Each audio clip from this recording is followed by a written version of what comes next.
Thank you for tapping in to another episode of Raymond Speaks. Today we will be covering the Deshaun Watson situation. Did he actually sexually assault these women, or was his game just weak? Stay tuned, we're going to get into it in a moment here.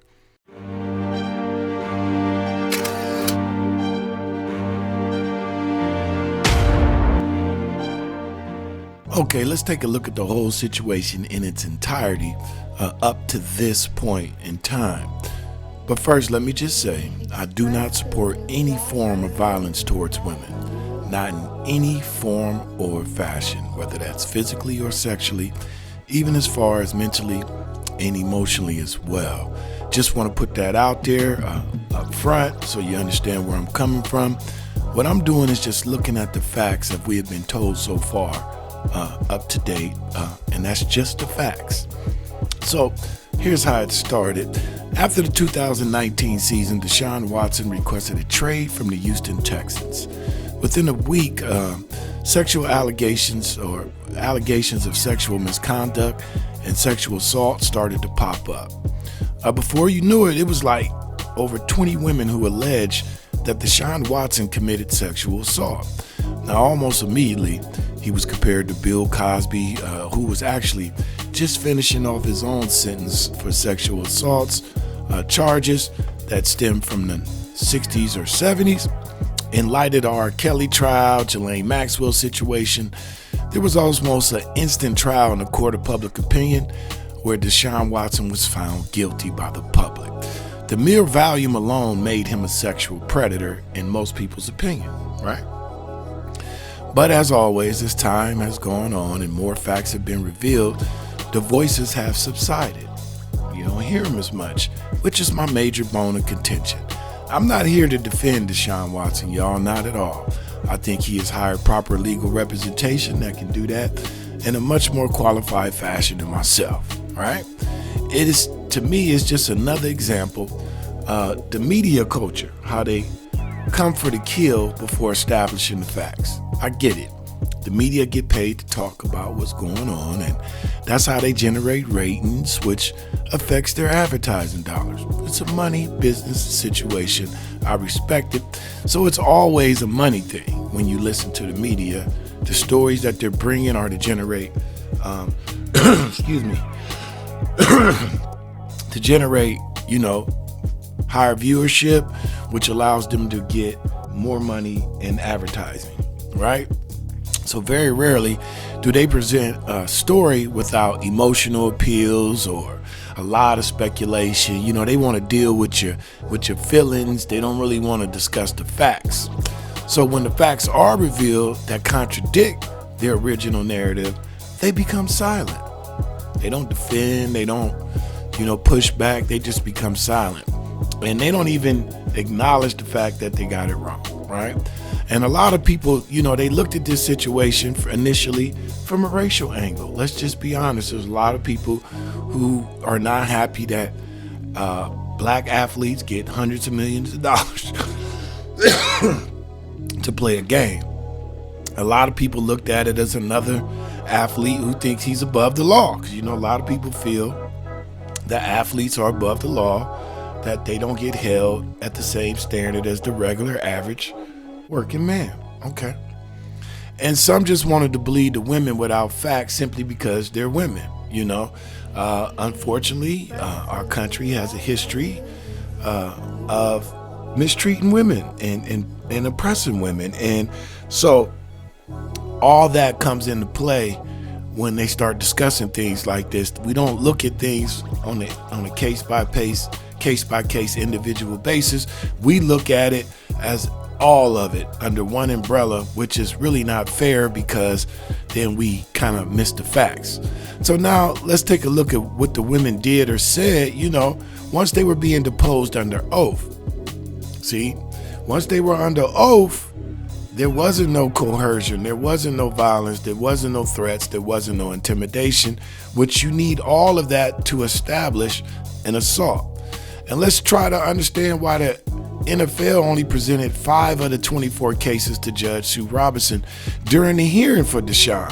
So they got 24 cases. They only interviewed 12 of the 24 women and only decided to take 5 of the 12 to present during the hearing. So out of 24 women, you thought 19 of the cases wasn't worthy to present, and the 5 that you did, you didn't show anything to constitute a sexual assault. These are the facts. And when doing that, let's look at the fact that during the hearing, like I told you, there was no evidence of assault established. And let's look at the fact that one of the women's sons told lawyers his mother initially had a high opinion of Deshaun Watson. Then when she saw that the lawsuits and the allegations come out, she changed her opinion. Her son questioned her about it, and she offered to buy his silence once she got in a settlement. So let's take a look at that, which kind of supports, these are facts that support, the theory of a money grab. Because when some of us said, hey, this looked like a money grab, we were called insensitive and woman haters and not wanting to believe this, that, and the third. Stop it. See, that's that emotional plea, y'all. I'm going to go at your emotions and your feelings. We're not going to talk about the facts. We're just going to talk about emotions and base our findings on that. But once again, I'm telling y'all, I don't support violence against women. I've been with my wife for 22 years, and I ain't never even called her out her name. So say that narrative for somebody else. I show in my day-to-day life and all my actions that I respect, love, and admire women. Now, I often wonder when discussing, these types of cases, why we don't mention the countless women who have actually lied about sexual assaults and caused people years of their lives, careers ruined, reputations in shambles, and to top it all off, once it's established that they are not telling the truth, there are no legal repercussions for these women who lie. Nobody is screaming or beating on the table or about women being held accountable for lying. So I would ask, why?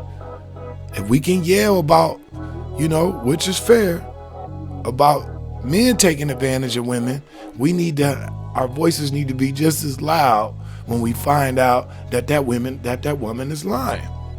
And women should be just, if not more upset, because it waters down, it dilutes your case when it really happens. See, all that crying wolf makes the real cases less impactful. That's what y'all not getting. Now, I know. Some people just hate athletes because they get paid a fortune to play a game while these people are struggling to pay their light bill. It's compounded by the fact that usually these people that can't pay their light bill, they think they smarter than athletes and have more to offer the world with all their knowledge, but can't seem to make shit happen. So as always, they find someone else to place the blame on, make excuses as why they aren't where they want to be in life. See? So they continue to try to scam and scheme and looking for a get-rich move and overnight success. And when it never happens and they never take accountability, they just keep blaming something else. It's the athlete's fault. It's the government's fault. It's big corporations, or the major one, it's the white man's fault. So unfortunately, they start looking for others to hold responsible for their own failures. So anything athletes do just offends them. Everything, from the opulence to the homes they buy, to the women they marry, to the cars they drive, their political views. Everything about athletes just bother them. So anything athletes do offend them, and that's okay, right? That's okay if that's how they want to see things and view things. And I'm not gonna hold it against you. I'm just stating facts, because everybody got to live their life according to their own understanding, right?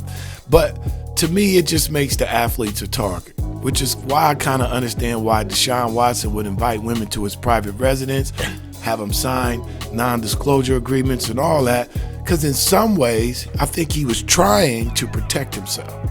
The only other party that was even privy to this was the Houston Texans organization, who actually helped him draft the non-disclosure agreement so he could protect himself. Come on now. So if they were the only ones who really knew and he requested a trade, who else could be responsible for putting the story out there to begin with? Who would benefit from ruining his career? Like, who does that benefit to ruin Deshaun Watson's career? So Deshaun Watson ended up sitting out the whole 2021 season. He didn't even play last year. He initially refused to settle the cases in September of 2021 because he wanted to clear his name. But notice, family, that once the allegations once the alleged victims included the Texans in the lawsuit, Deshaun Watson settled that shit within a week. So with 21 of the 24 accusers, just like that, bam, done, boom. Now word is he might only get suspended 6 to 8 games, if any at all. And you might say, well, how, Sway? I thought he was a sexual predator. I thought he took advantage of these women. Stop. I thought he was an athlete who was above the law and was taking advantage. So now let's also add the fact that some of the accusers came back to his residence multiple times. Now I know women, unfortunately, who have been the victims of sexual assault, and they would never be in the company of that person again, let alone being with them alone in their residence. Shit don't make no sense, right? Now, before the hearing, every female sportscaster had a strong opinion on Deshaun Watson and chose to believe the women. Fair enough, they're women, that's what they do. Now that these facts have come out, not one of them has a word to say. Nothing. Crickets. You can hear a rat piss on cotton. That's what rubs me the wrong way here. This whole media obsession with destroying people without facts, then going silent when facts contradict their narrative, it's gotten completely out of control. Maybe this is why CNN and MSNBC are collapsing under the weight of their own malpractice. You're supposed to be a news organization. You're supposed to be journalists. You don't research anything. You don't dig up the truth. You don't do anything. You just get on TV, and all of you can go from one station to the next. They're all repeating the same lines. That's all. So, and then, watching male sportscasters when they was discussing this, I actually could see it on their face. They're afraid to express their true views. That also rubbed me the wrong way. Because there's an underlying fear amongst a lot of men that they can't speak freely no more. Silencing people doesn't change their views, it just makes you unaware of how they really feel. Y'all gotta know we can't regulate or pass laws that change how people actually feel. This new thing going on in the world today where people think that they can make people like them or accept their life choices is just completely insane to me. All you're doing is making people not feel comfortable speaking their true feelings around you. You're not changing their hearts. You are hardening their hearts. The more reluctant or resistant you are to others' opinions, the less likely they are to hear and accept yours. When you take it to the point of public shaming or people losing their jobs, you're creating a vibe that will eventually turn the tide against you. I'm telling you, there's no point of understanding. Just bullying, yelling, and emotional appeals that come out looking like rants of a mad person. I'm just saying. So now, back to Deshaun real quick. It looks like he will play this season. It's very, very likely that he will. And there will be a major outcry about how women are not respected and they're being violated and how men can get away with anything, how athletes are above the law. There will be a lot of rhetoric and emotional appeals as always, but the facts will be ignored. When the facts don't support the narrative, they will either omit or completely ignore. They will repeat their talking points over and over, knowing full well it's not true, just to influence public opinion. It's almost like they're saying, hey, we don't care if you're innocent. We're going to destroy your reputation in any way we can. I promise you, sir. I just wish those we trust to provide us with the news were accountable when they get it wrong. It's okay to get it wrong. We all do. Some of us just acknowledge we were wrong so we can move on and grow. Denial, you got to know that denial actually keeps you stuck in the same situation even longer. Growth comes from it being able to admit that you were wrong and using that information to make yourself better. So when they come out like this is a major travesty, I just want to remind y'all that the facts show that there was no sexual assault on any level. Which brings me to my final point. Did Deshaun really just not have no game? You know, is his mouthpiece dry? You know, we know he can throw a football and run and do all that, but I don't think he was blessed with the, you know, the ability to really holler at women, y'all. Was it his lack of mackability that put him in those situations? I mean, I can acknowledge that reaching out to females on Instagram is a little weird. Maybe I'm old and don't get it, but when you have that type of money, you can easily find women who will go along with whatever the plan is, as long as as long as they caked up, as long as you blessing them. We know that. When you have Deshaun's financial resources, you can get women to do things for free, let alone all the women who will roll with whatever it is you try to do if they get some kind of financial support. Now, y'all tell me I'm lying. So did Deshaun Watson not have the right people around him to lace him up properly so he can move accordingly? There are massage parlors and masseurs who make it known that they provide happy endings, right? There's a lot of them out there let you know, hey, they advertise. They got happy endings. So is this some sort of sexual fetish Deshaun got going on? You know, everybody like to do what they like to do behind closed doors, right? So is this something that he into? Is this a fantasy? Starts off as a massage, turns into a sexual encounter. Is that why he had so many? Because the New York Times reported that in I think a 15-month period, he flew in over 66 different massage therapists.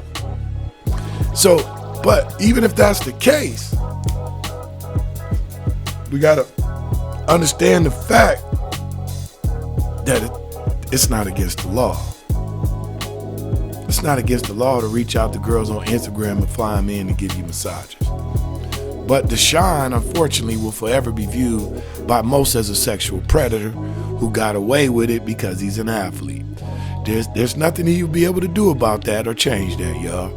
Michael Vick is still hated by a lot of people for his dogfighting challenges. But OJ, he out here playing golf and tricking off with young white women, but I ain't gonna get into that. Anyway, I'm not here to defend Deshaun. I just felt early on that it was a money play here. I just wanted to wait for the facts, and the facts confirmed my initial suspensions. So in closing, I just want to say that in life, no matter what it looks like, we should always reserve our final judgment until we have the facts. Speculation and assumptions won't get us to the truth. In a world full of passive-aggressive personalities, you have to be careful when dealing with others, because they're real passive in your presence but aggressive in your absence as they seek to bring you down and destroy you. True friends are hard to come by, and most misdirect and hide from personal accountability, so it has to be someone else's fault. It can never be them. And nowhere is this behavior exhibited more than with the modern corporate mainstream media, right? So in closing, I just want to share a clip from Mr. Florio from Pro Football Focus, who's followed the case more than anyone, and maybe y'all believe him, right? Maybe y'all believe him for whatever reason. So until next time, if don't nobody else tell you, I'ma tell you, I love you like a play cousin in a minute. Quote, Busby basically said this isn't one of my clients. I don't represent anybody who had an adult son that was interviewed by the NFL. And when you read between the lines, and you don't have to look very far, you get the impression that Busby actually vetted this person's claim and turned it down. And he's claimed all along he's vetted these cases before filing suit. So as to this specific person, I get the impression, very clear impression from reading the quote that he sent to us that we published earlier today, that he did look into it and he decided not to offer representation to this person. Maybe in the process of looking into her claim, he realized that something didn't add up, or he just got a sense from talking to her. And people who practice law for an extended period of time develop a very keen sense of who is and isn't full of crap. Now, sometimes you get bamboozled. Sometimes there are very good liars, very convincing liars. Sometimes there are people who can't convince you when you're telling, or when they're telling you the truth. But after you do it 20, 25, 30 years and you deal with a lot of different people, you begin to develop a sense of who is and who isn't straight with you. And I don't know why he decided not to represent this person, but according to Busby, he doesn't represent anyone who has an adult son who was interviewed by the NFL. And he knows that of the 12 cases that the NFL focused on before cutting it to 5, there's 24 at least, 26 if you throw in at least 2 who made criminal complaints that didn't sue. The NFL cut it to 12. Don't know why they focused on the 12 when there's 26. Don't know why they went to 5 from the 12. But one of the 12 was this person that Josina Anderson reported about on Thursday. And Busby said, I represent 10 of the 12 that the NFL focused on. So there's 2 that weren't represented by Tony Busby. And apparently this one case that the NFL threw overboard as it was trimming the fat down to 5, this one case has a potentially fatal flaw if we are characterizing properly what was reported by Josina Anderson. So that's important because I think some people were looking at that report as evidence of that first domino. You just hit the first domino and they all start falling and the cases fall apart, and we finally have our evidence of a grand conspiracy that was held together by Tony Busby. All of these claims are meritless to the point of frivolous, but Tony Busby, the Pied Piper of Houston, holds them together for 15 months and manages to not have anyone break ranks, to not have anyone send a text message. When are we going to get our money? Hey, I thought we were settling this case in October when they were going to trade him to the Dolphins. I want my money, $100,000. I want my $100,000. What the hell's going on? I mean, you would assume that a diligent effort to represent the total interest of Deshaun Watson would come across evidence like that if it existed. And again, for the people who aren't accustomed to how things work in the legal system, they tend to create the footprints, digitally or otherwise, that a good lawyer can then work backward and find. So I look at this and I say, damn, if this is all they got, because I got the distinct impression last week that the Deshaun Watson media assault would begin this week. And I've said all along, Rusty Hardin, the lawyer who represents Deshaun Watson, if you've got a silver bullet, let's see it. Show it to us. Help us understand how you can make that Jenga tower of 24 plus claims collapse onto itself. Show us.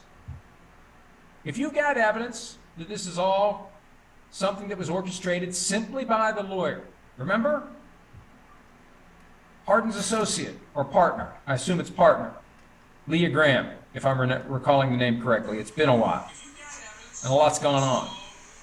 The comments made to Soledad O'Brien of Real Sports. How do you say we should believe Deshaun Watson over the 24 people who have sued him? And the explanation was, and I'm paraphrasing here, basically, it's the lawyer. It's always the lawyer. The lawyers are always the evil ones. They're the ones who are orchestrating everything, and they're the ones who are trying to make malice and injustice so he can get on TV and expand his social media following. Look, baloney is what I said to that at the time, and I say baloney to that now. But my point is, Thursday's report from Josina Anderson was giving the people who would like to say, hey, look, this really is Tony Busby holding together a house of cards, and now the house of cards is collapsing. If he didn't represent the person, kind of hard to make the argument, folks, that that's what's going on. And I wonder whether, now look, again, the NFL didn't pick that case as one of the 12 that became one of the 5.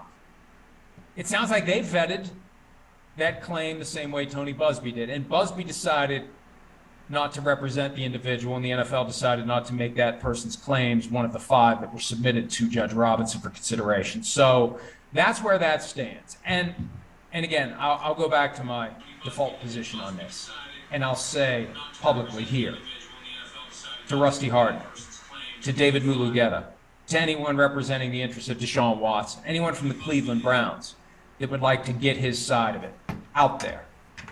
If you have something that shows that these are all bogus claims, if you have something that proves that these claims will fail in civil court, give it to us.